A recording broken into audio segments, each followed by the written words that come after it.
Endra Sunday so ye Palm Sunday and I just say Easter ye di na busua obi so otimi abono homoden afrode ye sister bia ye nim se blame no if ye sister na say if MTN for dear MTN Ghana, he has withdrawn 11,000 close to 12,000 from my mobile money account. Intine jagwa na mefa ensem no nchiremu nyina mfa so wo Kama Studios then di kan oba na se woni twa video so wo every time so be subscribe to YouTube platform at Kama Studios uko Facebook adini ye Self Abdul na say Kama Entertainment Zone na afi so Instagram Sticky the Superstar ba ko your favorite and the youngest content creator in your country.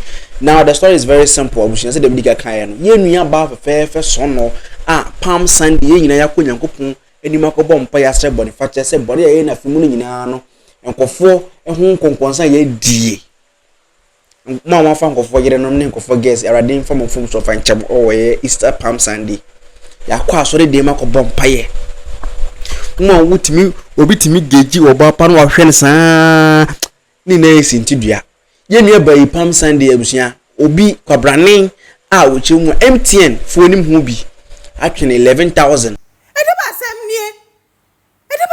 MTN Ghana.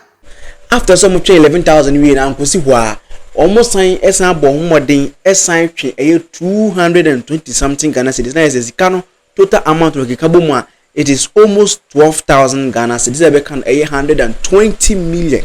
They withdrawn 11,100 and later withdrawn 220 cedis. Then we are way boni benani pa here. 11,120 million, 110 million. Na just say omotwe sika na abaye chirema owo transaction ID say asumasi e na atwe sika nti wa frame MTN fo na ofre no obi ne fa nipa na nya botane na ngasa asa nipa no bu afu. I called and the lady was even rude. Style B, I don't know so customer service. You are serving a customer. Why would you get angry if someone is in this situation? Everybody video na mahwe na watch your comment section na say na answer na be economy adama so na subscribe na fi plus sign so no TikTok no amia so na watima follow be kama Facebook so bo follow no so na bi anya kama yamo yenu ba video na osu na gutwa adwajo mfife tina bi kete na je say ne sika akodim ya ba watch your comment section na say dear MTN Ghana, me da has somebody has withdrawn 11,000 close to 12,000 from my mobile money account. What did I do?